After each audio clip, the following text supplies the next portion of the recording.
There's a peculiar phenomenon that occurs in the shadows of every conversation, every glance, every carefully constructed silence.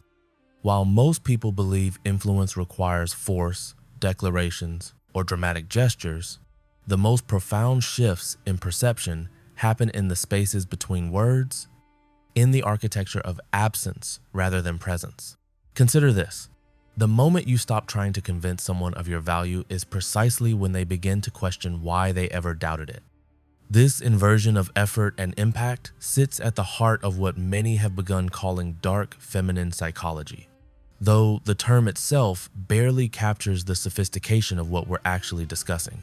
We're not talking about manipulation in the crude sense, the kind that leaves fingerprints and resentment. We're exploring something far more elegant, the ability to shape perception and influence decisions while remaining completely invisible in the process, like gravity affecting the orbit of planets without announcing its presence. Before we venture deeper into this territory, let's establish something critical. The knowledge you're about to receive exists in that morally ambiguous space where self-protection, strategic awareness, and influence converge.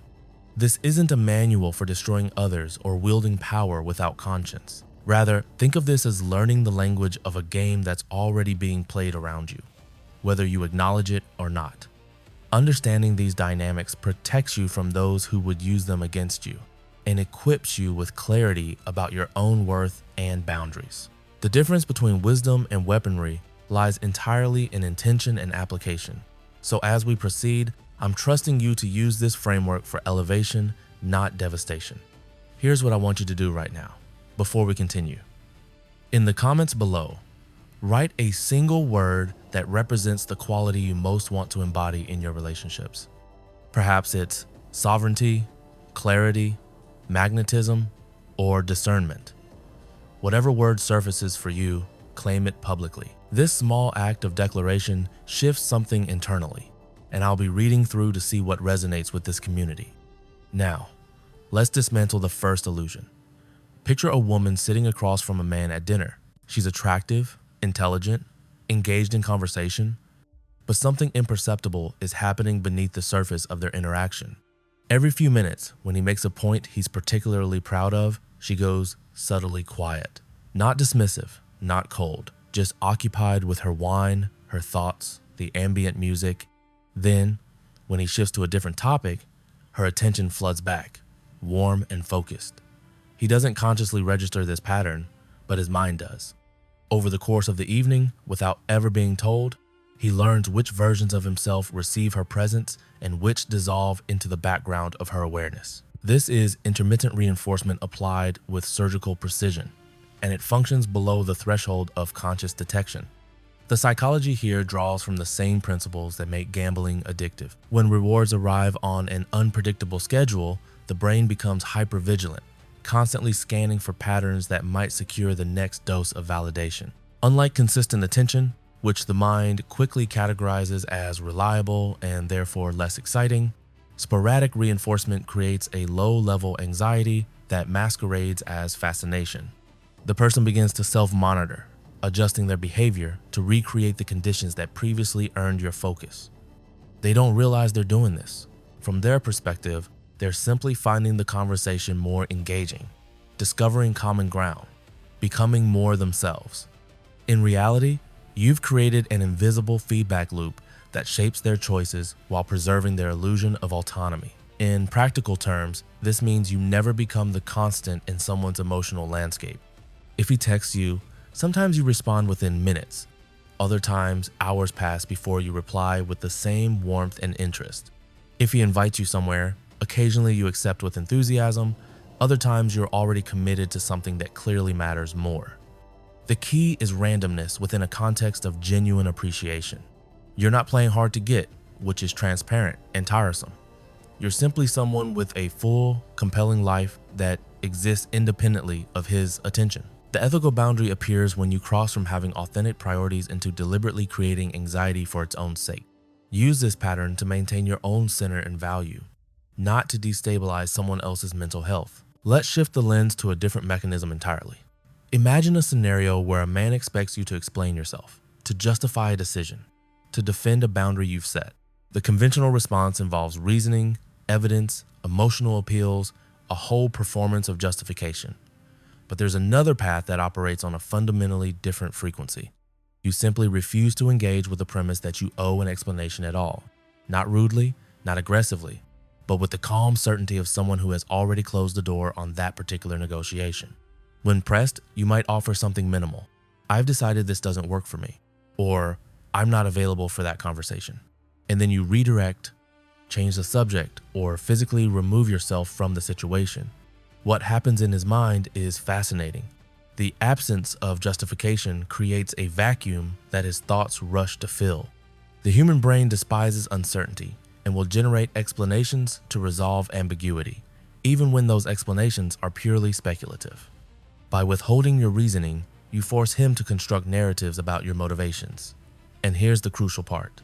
People almost always attribute more power, mystery, and value to individuals they cannot fully decode. He might decide you're fiercely independent, deeply principled, emotionally self-sufficient, or simply operating from a level of confidence he hasn't encountered before. None of these interpretations diminish you. In fact, they all elevate your position in his perception because they require him to project strength onto you to make sense of your behavior. This is the paradox of explanation. The more you justify, the more you invite interrogation and doubt. The less you explain, the more others assume there's something substantial behind your certainty. To implement this effectively, you need to cultivate comfort with other people's confusion and even their frustration. When you set a boundary without elaborate justification, some individuals will push back, seeking the familiar dance of debate where they can chip away at your resolve. Your power lies in absolute stillness at this juncture. You've stated your position.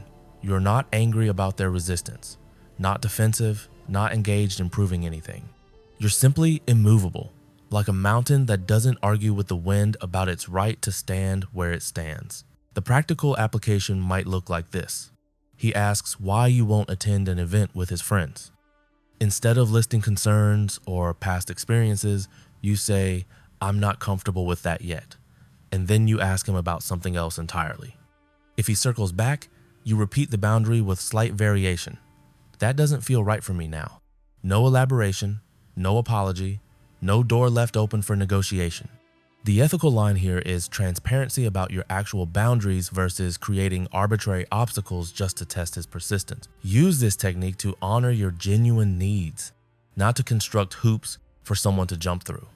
Now we arrive at something more subtle still, something that exists in the realm of attention's architecture. Most people give their focus democratically, spreading it evenly across whoever occupies their physical or emotional space. But attention, like light, has different qualities. There's diffuse attention that illuminates everything equally and focused attention that creates intense spots of warmth while leaving other areas in shadow. The strategic application of focused attention can alter someone's entire sense of self and their priorities. Consider this. When you're with him, there are moments where your attention becomes total, almost overwhelming in its intensity. You're present, engaged, curious, responsive. Everything else fades away. Then, without explanation or obvious shift, your attention becomes more distributed. You're still there, still pleasant, but your focus has divided itself among multiple streams. The contrast between these states creates the impression of having been singled out, chosen, admitted to some exclusive space of your awareness. This technique leverages what psychologists call the spotlight effect in reverse. Usually, the spotlight effect describes how people overestimate how much others notice them. But when you deliberately create moments of intense focus, you manufacture genuine memorability. Those moments become anchors in his memory, reference points that he returns to when trying to understand what you think of him. The version of you that gave him that complete, undivided attention becomes the version he seeks to experience again. He doesn't realize that you're consciously modulating this intensity. To him, it feels like he occasionally succeeds in capturing something rare and valuable, your full presence. The drive to recreate that experience becomes a subtle current beneath all your interactions. In execution, this means when you're together, put away distractions periodically and give him moments of pure, unfiltered attention. Ask questions that demonstrate you've been paying attention to details he mentioned weeks ago. Notice things about him that others miss. Then, at other times, be multitasking, checking your phone, mentally occupied with something else, without apology or explanation for the shift. You're not being rude. You're simply demonstrating that your attention is a finite resource with competitive demand. The ethical consideration surfaces when you examine whether you're genuinely interested during those focused moments or merely performing interest as a manipulation tactic. If you'd rather feel more peace about this, let me share a perspective. This is something that naturally flows when you spend time with people and ideas you genuinely care about. And it only becomes strategic when you recognize the pattern and refuse to make your attention freely available to those who don't value it appropriately. There's a particular form of power that emerges from strategic vulnerability, though the word vulnerability here requires careful definition. We're not discussing the performance of weakness or neediness. Instead, this is about the calculated revelation of something true but carefully selected, shared at a moment when it serves to deepen connection while simultaneously establishing your complexity. Picture revealing something that surprises him, that contradicts whatever simple category he's placed you in. Perhaps everyone sees you as unshakable, so you share a specific fear or past failure, but you frame it in a way that emphasizes what you learned or how you overcame it. The vulnerability becomes a demonstration of depth and resilience rather than fragility. If you write the word depth in the comments, you'll join others who recognize that real influence comes from layers, not surfaces. The mechanism here operates on several levels simultaneously. First, selective vulnerability creates the illusion of intimacy and privileged access. He feels he's seeing something others don't see, which activates the principle of investment. People value what they perceive as rare or exclusive. Second, by controlling what you reveal and how you frame it, you're still authoring the narrative of who you are in his perception. You're vulnerable on your terms within boundaries you've consciously chosen. Third, strategic vulnerability often prompts reciprocal disclosure. He'll share his own complexities, giving you additional information to understand his psychology and motivations. You've gathered intelligence while seeming to simply share a moment of human connection. The practical application demands calibration. The vulnerability must be genuine enough to feel authentic, but not so raw that it shifts the power dynamic entirely or burdens him with more emotional labor than he's equipped to handle. You might share a story about a professional setback and how it redirected your path, or a moment of doubt about a decision you're facing, framed as a process you're working through rather than a problem you need him to solve. You're letting him see your humanity while demonstrating your capacity to process difficult experiences with grace and self-awareness. The ethical boundary is perhaps most important here. Never use fake vulnerability as a manipulation tactic, and never share someone else's vulnerabilities to make yourself seem more accessible. True strategic vulnerability means sharing your own truth selectively, not constructing false narratives or violating others' privacy to serve your goals. Let's examine the territory of silence and strategic withdrawal, which might be the most misunderstood tool in this entire framework. Silence is not the same as the silent treatment, which is punitive and designed to create anxiety as punishment. Strategic silence is something different. The conscious choice to create space rather than fill it, to let tension exist rather than rushing to resolve it. When conflict arises or when he says something that requires thought, instead of immediately responding with your position, you go quiet. Not cold, not angry, simply absent from that particular conversation. Hours or even days might pass before you address the topic. And when you do, you're calm, considered, operating from a place of decision rather than reaction. This approach inverts the typical emotional rhythm, where women are socialized to be emotional processors, caretakers of relationship tension, the ones who initiate difficult conversations and push toward resolution. By stepping out of that role, you accomplish multiple things. First, you force him to sit with uncertainty and whatever emotions arose during the conflict, which builds his capacity to self-soothe rather than relying on you to manage his emotional state. Second, you demonstrate that you're not controlled by urgency, that your emotional world doesn't orbit around relationship disturbances. Third, you give yourself time to genuinely process what happened and arrive at a response that serves your interests rather than reacting from a place of fear or people-pleasing. Fourth, when you do return to the conversation, your considered response carries more weight precisely because it wasn't instantaneous. You've thought about this. Your position is firm because it's not born from heat of the moment emotion. Practically, this might mean when he says something dismissive or when you notice a pattern of behavior that concerns you, instead of immediately addressing it, you simply pull back. You become less available, less warm, less invested in maintaining the usual flow of your interaction. You're not punishing him. You're genuinely recalibrating your investment based on new information. If he asks what's wrong, you might say, "I'm just thinking about some things," and leave it at that. The absence of accusation or emotional dumping forces him to review recent interactions and identify what might have shifted your energy. Often, he'll arrive at the problem himself and address it without you having to name it. If he doesn't, and the pattern continues, your withdrawal becomes the answer to whether this relationship serves you. The ethical line is clear. Use silence as a tool for genuine processing and recalibration, not as punishment or manipulation designed to make someone suffer. Real strategic withdrawal comes from actually needing space, not from performing unavailability to create desperate pursuit. Now we venture into the architecture of mystery, which has been romanticized in popular culture but poorly understood in its actual mechanics. Mystery doesn't mean being secretive about everything or creating a false persona full of intrigue and contradiction. Authentic mystery emerges from having a rich internal world that you don't feel compelled to fully export into every conversation. You have thoughts you're still forming, experiences you're still processing, parts of yourself that exist independently of any relationship.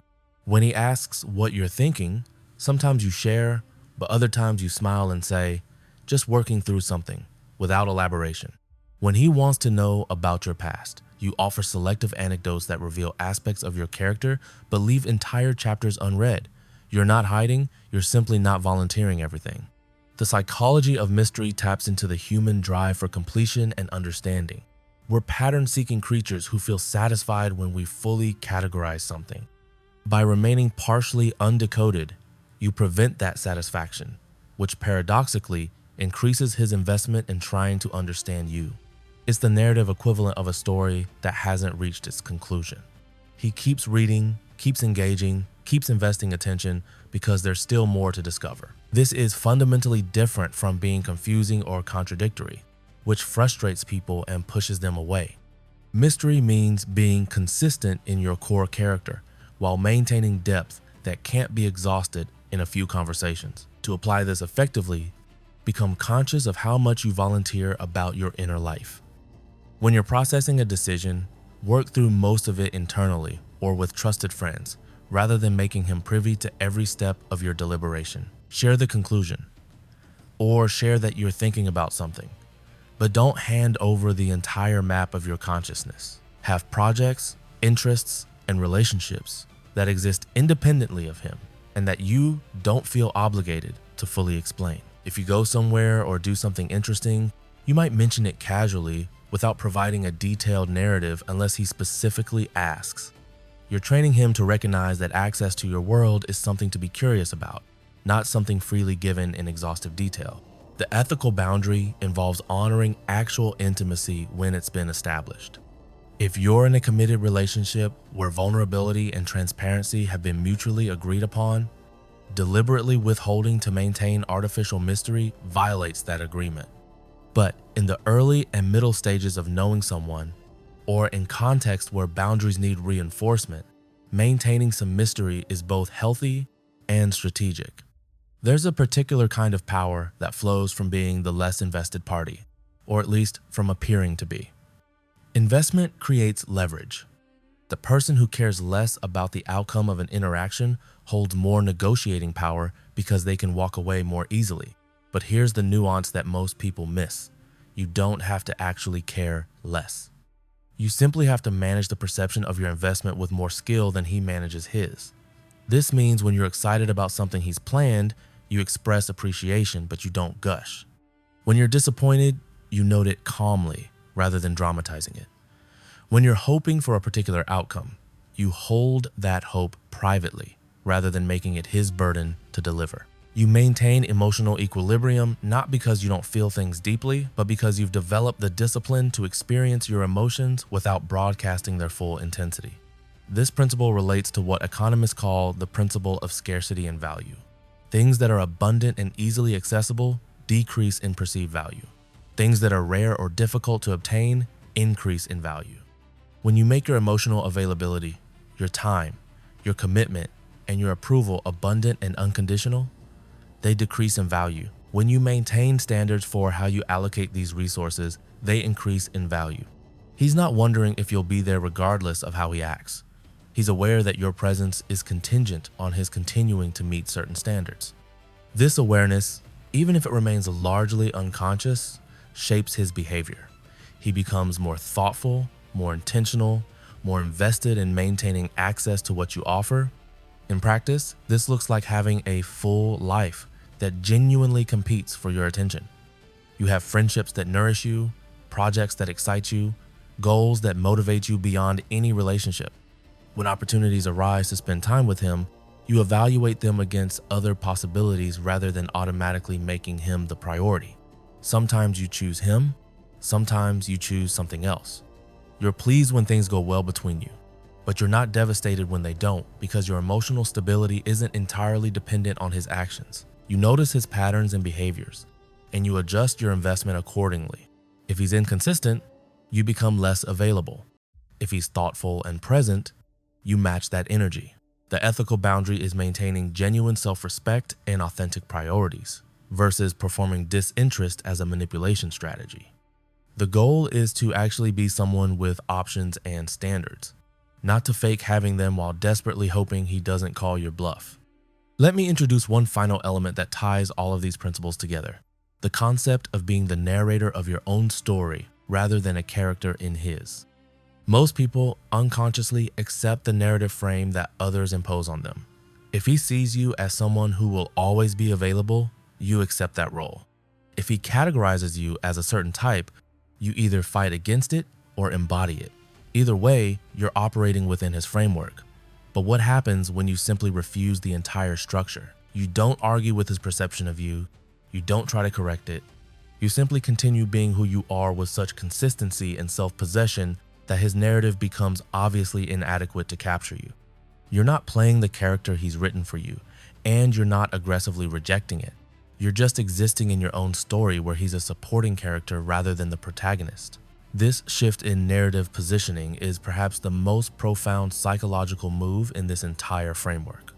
When you operate as the protagonist of your own life, your decisions make sense from your perspective regardless of whether they make sense from his. You're not trying to fit into his world. He's trying to understand his place in yours. This doesn't mean being selfish or dismissive of his needs. It means your choices originate from your values, goals, and boundaries rather than from a desperate attempt to secure his approval or maintain his interest. When you make a decision that he doesn't understand, you're not scrambling to justify it in his terms. The decision makes sense in your story, and if he wants to remain part of that story, he needs to develop the flexibility to understand your logic rather than demanding you adopt his. The practical reality of this principle affects everything from small daily choices to major life decisions. You choose where to live based on your career and preferences, not on proximity to him unless you've explicitly chosen to prioritize the relationship at that level. You allocate your time according to what fulfills you and moves your life forward. You set boundaries that protect your peace and energy. You evaluate the relationship based on whether it enhances your life, not based on whether ending it would be difficult or sad. You're willing to experience loss rather than contort yourself into someone unrecognizable to maintain something that no longer serves you. This level of self-authorship is rare enough that it becomes magnetic to people who are themselves self-possessed and threatening to people who need you to be malleable and controllable. The ethical dimension here is perhaps the simplest of all. Never use another person merely as a prop in your story. Relationships require genuine consideration of both people's needs and goals. Being the narrator of your own life doesn't mean other people become objects. It means you don't sacrifice your protagonist status to become an object in someone else's narrative. Let's bring all of this together into a coherent understanding of what we've actually been discussing. These principles, intermittent reinforcement, withholding explanation, strategic attention, calculated vulnerability, meaningful silence, preserved mystery, managed investment, and narrative self-possession. They're not tricks to be deployed one at a time like weapons in an arsenal. They're facets of a single, coherent approach to relationships and influence. That approach can be summarized simply: know your value, maintain your center, and refuse to compromise either in pursuit of someone else's approval or presence. When you operate from this foundation, all of these behaviors emerge naturally because they're expressions of genuine self-respect rather than calculated manipulations. The reason this approach affects others so profoundly isn't because you're doing something to them. It's because most people have never encountered someone who is truly self-possessed in this way. We're socialized to be accommodating, to explain ourselves, to pursue, to make ourselves smaller or more convenient. When someone refuses that entire paradigm while remaining warm and engaged, it creates cognitive dissonance. The mind struggles to categorize you. Are you not interested? You seem interested. Are you playing games? You seem genuine. Are you just confident? You seem to have depth beyond confidence. This inability to quickly decode and categorize you is what people often label as dark feminine energy or psychological control. But from your perspective, you're simply being yourself with clarity about your worth and boundaries. Here's what I want you to do over the next 7 days: a practical experiment to integrate even one of these principles into your actual life. Choose the principle that resonated most strongly with you, perhaps the one that felt most uncomfortable or challenging. For the next week, practice it consciously in your interactions. If you chose intermittent reinforcement, vary your response patterns deliberately. If you chose strategic silence, give yourself permission to take space before responding to something that triggered you.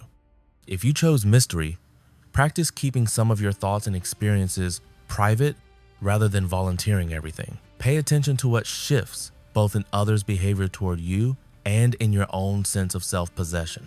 Notice whether maintaining these boundaries feels empowering or exhausting, whether it's bringing you closer to authenticity or further from it. That feedback will tell you whether you're using these principles as tools for clarity or as masks for fear. The ultimate test of whether you're wielding these dynamics ethically and effectively is this: do they make you feel more like yourself or less? Are you cultivating genuine self-respect or performing it? Are you protecting your energy or hiding your heart? The dark feminine isn't dark because it's evil. It's dark because it exists in the shadows of what's typically visible, in the subtle currents beneath obvious interactions. It's the recognition that influence happens in silence as much as speech, in absence as much as presence, in mystery as much as revelation. When you master these principles not as manipulations, but as expressions of your inherent worth, you stop trying to control his mind and start naturally occupying it, because you've become someone genuinely worth thinking about. What's one relationship in your life where you need to reclaim your center and establish clearer boundaries? And what would shift if you started today? Subscribe if you want more frameworks like this that cut through social conditioning and reveal the actual mechanics of influence, respect, and power.